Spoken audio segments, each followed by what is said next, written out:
Então, nessa aula de exercícios, o primeiro exercício que eu quero comentar com vocês é calcular, se possível, esse limite que está aí.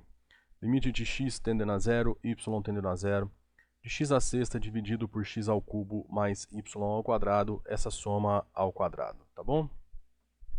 Então tá aí, se você perceber, a gente tem algumas coisas aqui para observar quanto a essa função, né? A gente fica muito tendencioso a usar uma mudança de variáveis, que seria, por exemplo, x igual a alfa vezes t, y igual a beta vezes t, né? Ou até mesmo usar, né, essa mudança de variáveis aqui, ó, que seria basicamente uma mudança de variáveis usando coordenadas polares, né? E o que vai acontecer? Isso vai dificultar um pouco para a gente.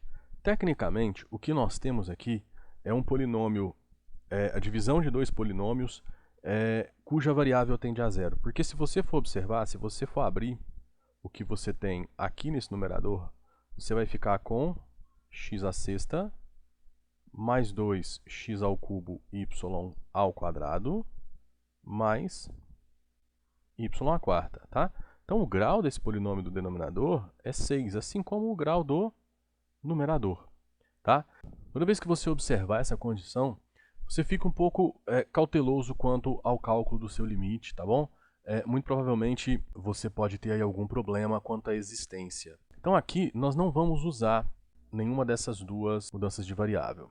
Nós vamos usar uma mudança de variável especial. Nós vamos trabalhar com x igual a alfa vezes t e y igual a beta vezes t. A maioria das vezes que eu me deparo com problemas com essa natureza, onde a divisão de polinômios tem o mesmo grau, eu vou sempre ficar tentado a investigar a existência desse limite, tá bom? Então aqui eu vou considerar o seguinte, eu vou colocar a variável y, né, no mesmo grau da variável x. Tá? Como que eu vou fazer isso? Usando parâmetros. Então eu vou considerar x igual a alfa vezes t e y igual a beta vezes t elevado a 3 sobre 2, ou seja, seria a raiz quadrada de t ao cubo. Tá bom?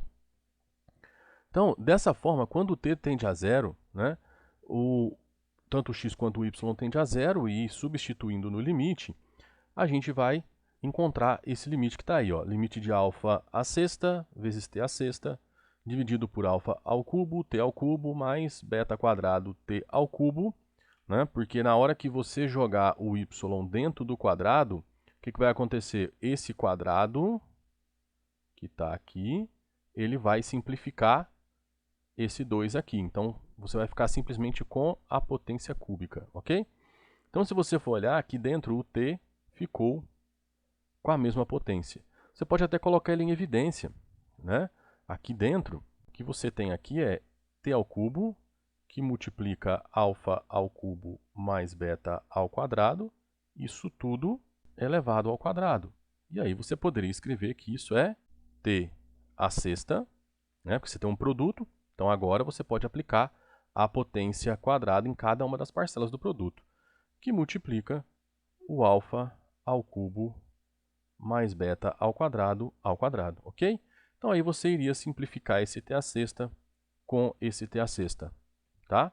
Então é exatamente isso que nós vamos fazer agora. E aí nós ficamos com exatamente o limite de uma constante. Perceba que aqui dentro desse limite você tem só constantes, ó. Numerador é constante, denominador é uma soma de constantes elevada ao quadrado, continua sendo uma constante, né? Então para nós obteremos que o limite da constante é a própria constante.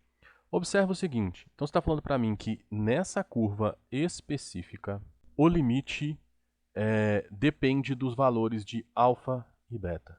Ou seja, nessa família de curvas, logo você está dizendo para mim que esse limite não vai existir, tá? Muito cuidado quando você for pegar essas curvas, né? Sempre pegue curvas que sejam contínuas no ponto. O que eu quero dizer?